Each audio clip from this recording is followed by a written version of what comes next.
Bueno, voy a intentar explicar los rasgos o características más importantes de lo que sería el conocimiento sensible y el conocimiento inteligible. Son dos grados de conocimiento que son proporcionales a los dos tipos de realidad que ya se vieron en la diapositiva, perdón, en el vídeo anterior. Lo primero que tenemos que tener en cuenta es que, por un lado, lo inteligible sería aquello que puede ser conocido, mientras que lo sensible es aquello, o se estudia aquello, que, digamos, es difícil de conocer, perdón. ¿Por qué? Porque este conocimiento sensible se encuentra entre el no ser y el ser, es decir, entre lo real, las ideas, digamos, y la ignorancia más absoluta, o sea, bueno, sí, la oscuridad, ¿no? Más que la sombra. El conocimiento inteligible, además, es infalible, es decir, no se equivoca nunca. Es una seguridad de verdad, ¿no? Mientras que el conocimiento sensible es falible, es decir, es posible que nos equivoquemos con él. ¿Por qué? Porque los sentidos alguna vez me han engañado. Además, el conocimiento inteligible es objetivo. ¿Esto qué quiere decir? Quiere decir que no depende de los intereses personales del sujeto. Es decir, todas las leyes naturales, por ejemplo, no van a depender de que a mí me guste o no me guste que algo se caiga. La fuerza de la gravedad hará su labor, me guste o no me guste. No depende de mis intereses personales. Mientras que el conocimiento sensible sí va a depender de lo que me interesa o me gusta. Por ejemplo, si se me pregunta por el sabor de unas lentejas, pues va a depender evidentemente de si me gustan las lentejas, no me gustan, lo que opine de las lentejas que se han hecho, pues no sé, pues a lo mejor no me gusta pues porque están muy picantes y a mí el picante no me gusta. En fin, ya depende de los gustos, los intereses personales. Por eso es un conocimiento subjetivo. Por otro lado, además, el conocimiento inteligible es universal, es decir, válido para cualquiera. En parte esto se debe a que no depende de los intereses del sujeto, mientras que el conocimiento sensible es un conocimiento concreto, particular, depende del espacio y del tiempo. Es decir, yo puedo decir en este momento es de noche, pero si estás viendo el vídeo y es de día aún, pues evidentemente mi frase es falsa, lo que significa que dependerá del momento en el que se escucha la frase y también del lugar.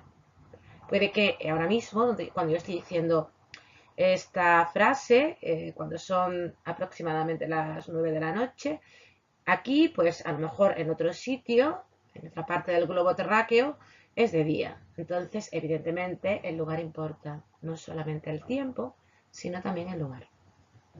Bien, aparte de eso, digamos que el conocimiento sensible es un conocimiento que se acerca bastante a lo que sería la sombra, lo falso, ¿vale? Es un conocimiento parcial, no total. Vemos solamente fragmentos de esa realidad, partes, depende pues de lo que nos estemos fijando, ¿no? Por ejemplo, si fuésemos por una calle y estamos mirando unos escaparates, por ejemplo, que nos interesa una ropa, un zapato, lo que sea, y en ese momento hay un accidente, no veremos todo el accidente, veremos una parte de él, ¿no? Un fragmento de lo que ha pasado. Por eso, por ejemplo, en los juicios siempre se intenta tomar eh, eh, declaración a mucha gente, no solamente a una persona. Y luego, por otro lado, también tenemos que el conocimiento inteligible sí sería un conocimiento que pretende estudiar pues, lo permanente, mucho más global, ¿no? Pretende ser total en ese sentido y no conformarse solo con ciertos aspectos. A lo que sean los grados de conocimiento. Vamos a estudiar para ello el símil de la línea que aparece en el libro sexto de la República. El libro sexto de la República trata de la educación de los gobernantes y de los guardianes. Digamos que ya es uno de los últimos libros donde se va a tratar de la educación. El último será el libro 7.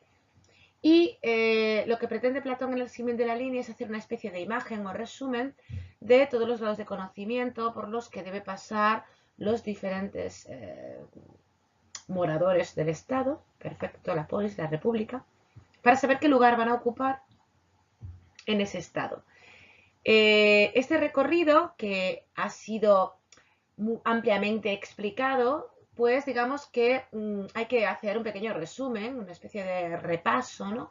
General para simplificarlo, ¿no? Y entonces decide escoger una imagen, que es la imagen de la línea, para explicar todo el recorrido que va a tener que hacer el individuo, la persona, ¿no?, hasta llegar a la verdad. Bien, el símil de la línea, por lo tanto, pretende explicarnos todos estos grados de conocimiento. Y esto se llama también, tiene el nombre de método dialéctico en Platón. Este método dialéctico, o este símil de la línea, va a contar con dos aspectos que vamos a ver aquí en dos colores diferentes. Por un lado tenemos el tono rojo, rojizo, que nos va a presentar lo que sería el conocimiento y sus partes. Y por otro lado, el color verdoso, que va a representar lo que sería la realidad. ¿Por qué se va a plantear esto? Pues por una razón muy simple. Porque a cada grado de conocimiento o ámbito de conocimiento, por ejemplo, el ámbito de la episteme o de la doxa, le va a corresponder una parte de la realidad. Es decir, a lo opinable, a la doxa, al conocimiento sensible, le va a corresponder la realidad sensible.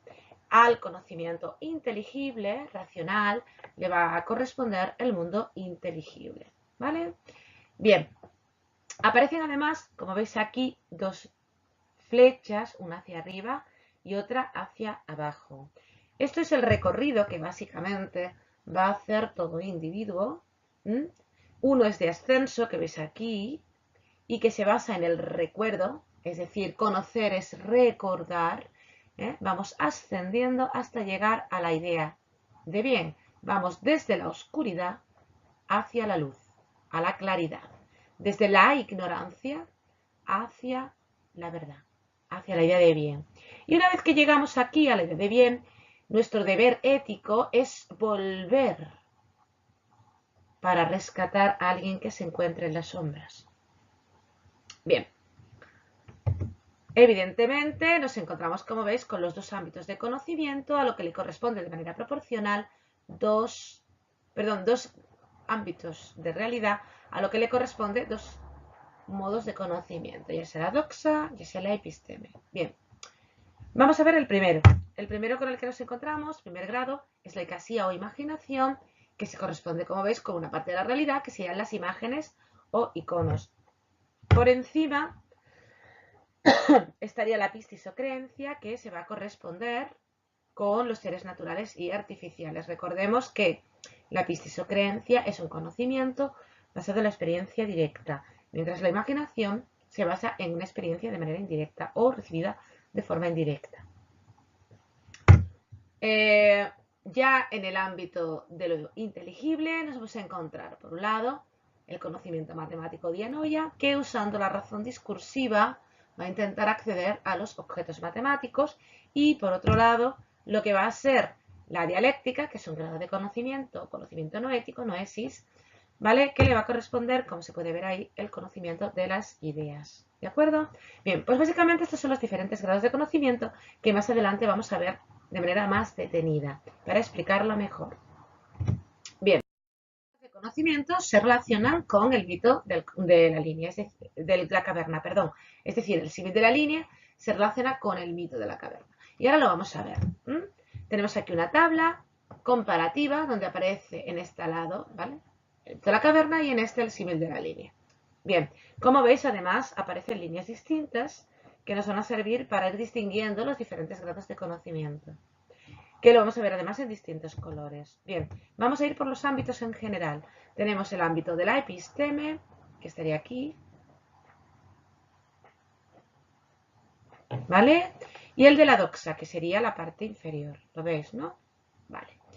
Bien, esto se corresponde con una parte de la realidad. Recordemos cómo es el símil de la línea, ¿vale? A la episteme le correspondería el mundo inteligible, y a la doxa conocería el mundo sensible, ¿vale? Bien, y esto estaría directamente relacionado a nivel de lo que es el mito de la caverna con lo que sería dentro de la caverna, en el interior, dentro de la caverna, que se correspondería con el mundo sensible y la doxa, ¿vale? Y fuera de la caverna, que se correspondería con el mundo inteligible y la episteme. Bien, vamos a ver la primera parte. Recordemos que el primer grado de conocimiento es el conocimiento de las imágenes o imaginación, recordando también que las imágenes no son reales porque son una copia de los objetos sensibles. Esto, en el mito de la caverna, está directamente relacionado con los prisioneros, que se encontrarían en este estado de imaginación, y con las sombras, que equivaldría a lo que serían las imágenes en el símil de la línea. ¿De acuerdo? Bien. Recordemos que los prisioneros están atados a un muro y solo pueden ver las sombras desde que nacen, que creen que son la única verdad.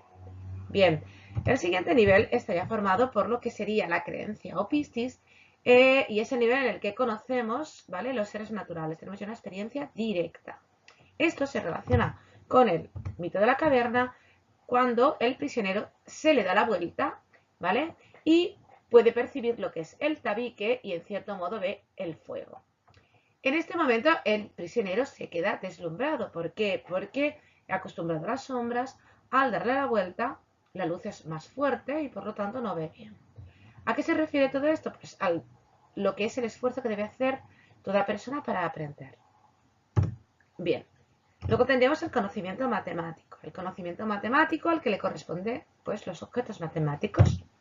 Bien, este tipo de conocimiento estaría relacionado con la preparación hacia lo que sería la verdad y evidentemente con el hecho de que el prisionero tiene que salir de la caverna de noche.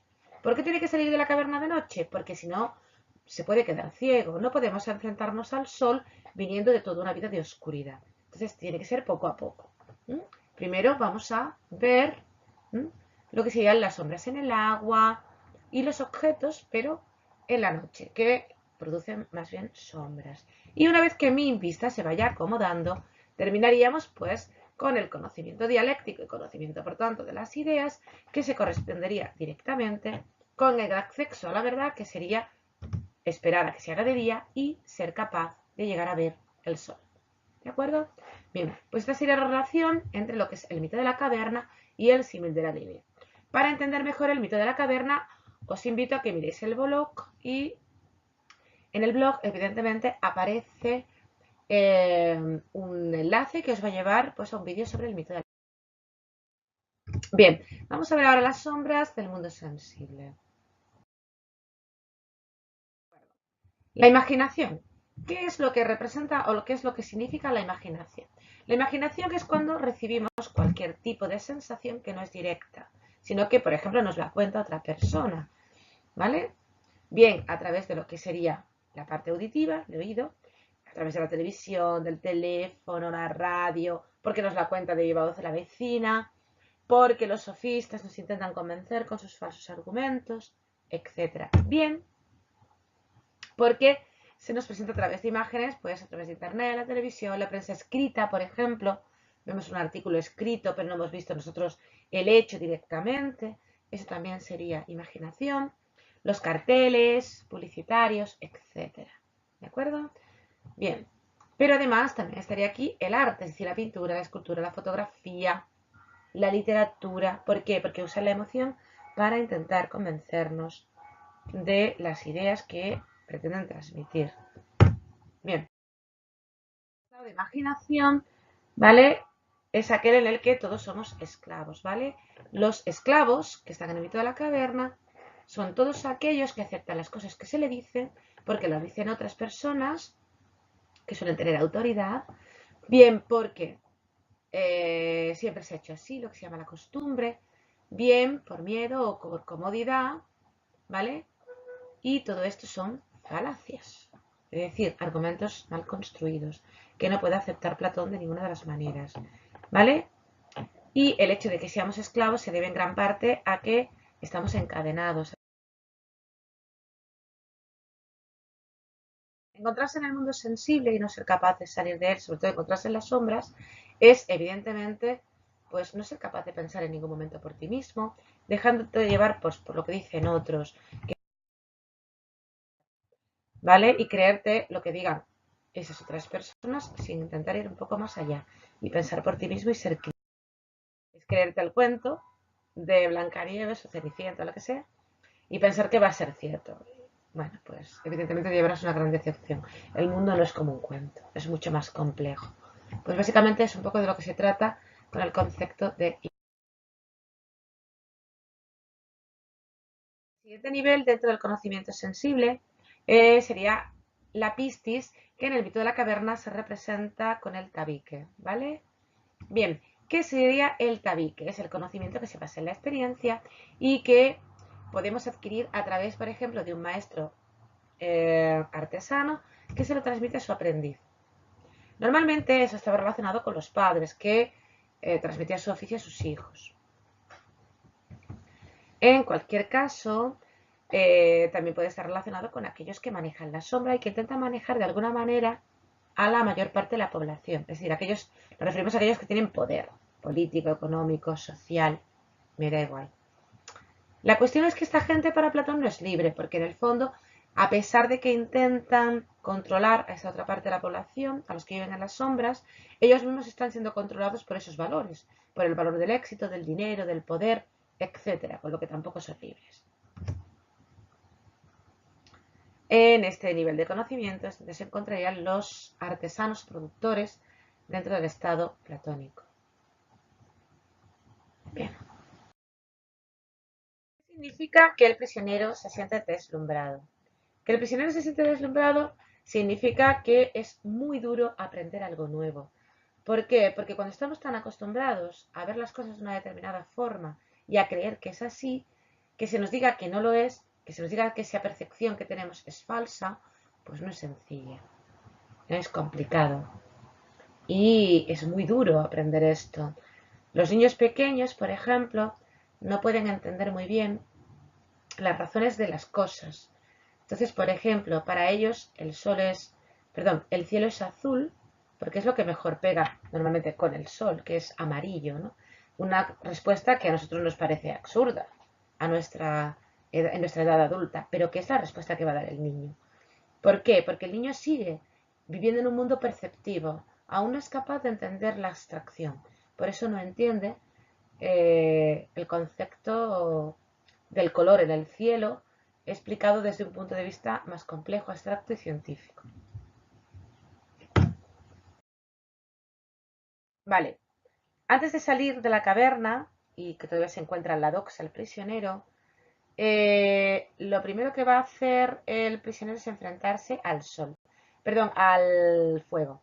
El fuego de la caverna se parece al sol físico que tenemos nosotros en nuestro mundo, ¿vale? Y de hecho, digamos que el símil del sol, que ya se explicó anteriormente, estaría bastante cercano a lo que sería ese fuego de la caverna, ¿vale? El fuego calienta a los que están en la caverna, por lo tanto permite la vida igual que el sol permite la vida en el mundo físico, y además el fuego de la caverna produce luz que permite ver y conocer dentro de la caverna, igual que el sol en nuestro mundo físico nos permite ver. Bien, recordemos que a la vez el sol del mundo físico se parece a la idea de bien. Espero que se entienda más o menos la relación. Bien, una vez que salimos de la... ¿Vale? Se sale de noche. El prisionero no va a salir de día porque tiene que ver los objetos en las sombras y poco a poco acostumbrar sus ojos a la luz. No podemos aprender las cosas una vez. Debemos seguir poco a poco las diferentes etapas para ir aprendiendo.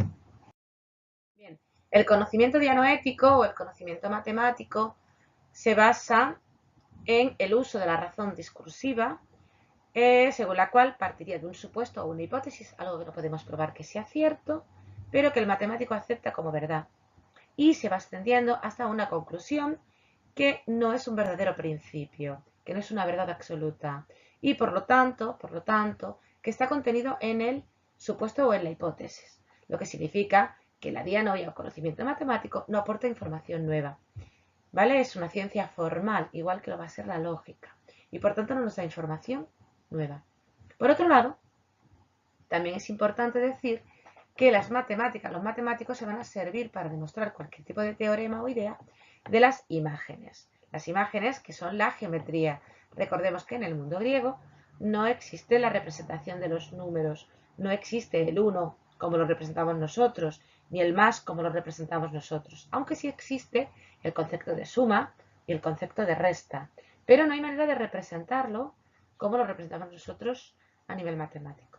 Por eso utilizan la geometría, para intentar demostrar cualquier idea. Los griegos tenían letras, alfa, beta, gamma, ¿vale? Delta, etc. Bien, he puesto aquí un ejemplo de lógica, porque creo que es más fácil y se ve mucho mejor, de lo que sería que en una suposición o hipótesis ya se encuentra la conclusión, por lo tanto no nos aporta ninguna información. Si ves ahí, la suposición, que serían las premisas, y que se aceptan como ciertas, son las dos que tenemos ahí.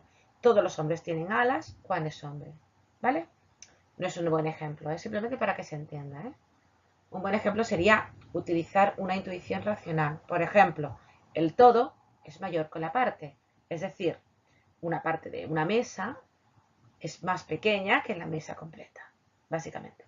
Bien, si os fijáis bien, en la hipótesis, es decir, en la suposición, en la premisa, ya está contenida la conclusión. Juan tiene alas. Es que Juan ya está en la premisa, si lo veis bien. Juan ya está en la premisa y tiene alas también. Así que la conclusión no me está dando ninguna información. Por eso decimos que tanto la matemática como la lógica son ciencias formales. Y para Platón esto va a ser parte de la razón de que el conocimiento matemático no sea perfecto. Por lo tanto, no se puede acercar a las ideas. Por otro lado, nos encontramos con que ya está amaneciendo y el prisionero es capaz poco a poco de ir enfrentándose al sol.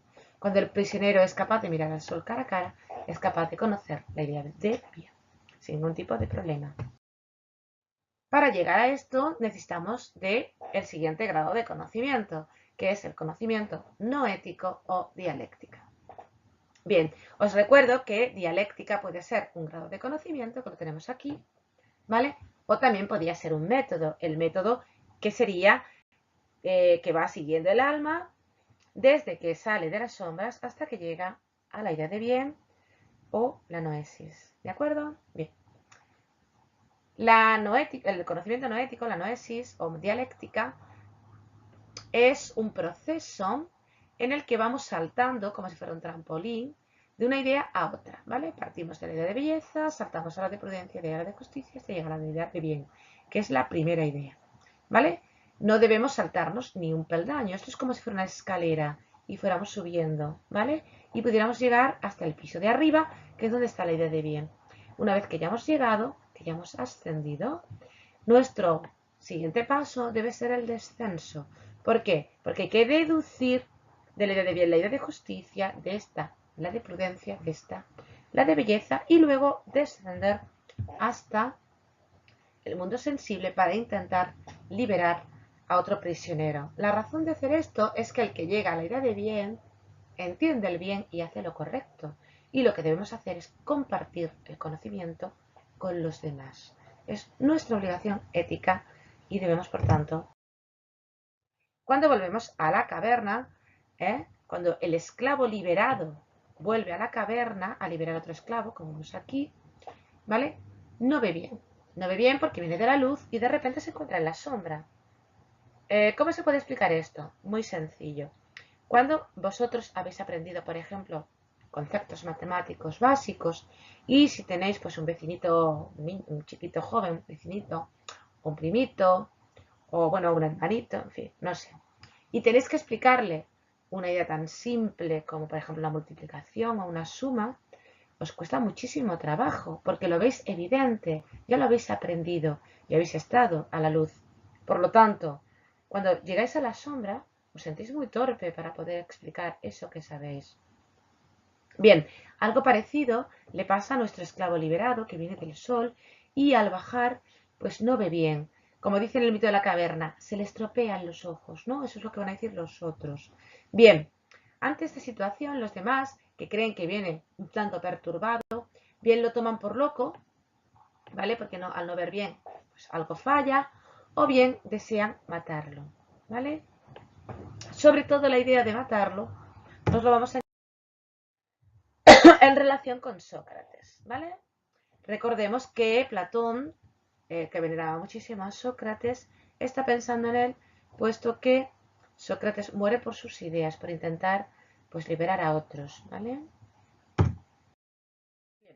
¿Por qué volvemos a la caverna? ¿Cuál es nuestro deber ético? Pues en principio nuestro deber ético es que los demás sean felices, hacer que sean personas, intentar que luchen por aquellos aquello que es justo, e ir más allá de lo que es el miedo, que es algo instintivo. Superemos lo instintivo y seamos valientes, fuertes, en el sentido guerreros, ¿vale? La valentía no es solo valor en la batalla, es valor en cualquier aspecto, intelectual, valor en la vida en cualquier momento, no acobardarse ante las cosas y las decisiones, por simples que puedan parecer, ¿vale?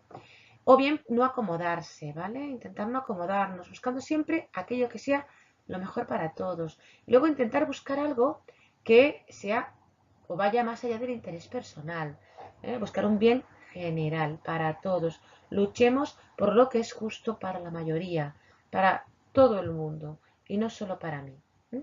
En ese mismo instante hemos descubierto, hemos conocido lo que es el bien y por lo tanto tenemos la obligación de compartirlo para que los demás también sean felices y puedan luchar por una sociedad más justa y mejor para todos nosotros. Y por último, pues esta pequeña viñeta de Forges, porque realmente el problema del pensamiento, del pensar por uno mismo, es que para las instituciones, para los poderes fácticos del Estado, suelen ser algo muy molesto. Es más fácil que todo el mundo se deje llevar por el consumismo, etcétera, que piense por sí mismo. Bueno, pues hasta aquí la epistemología.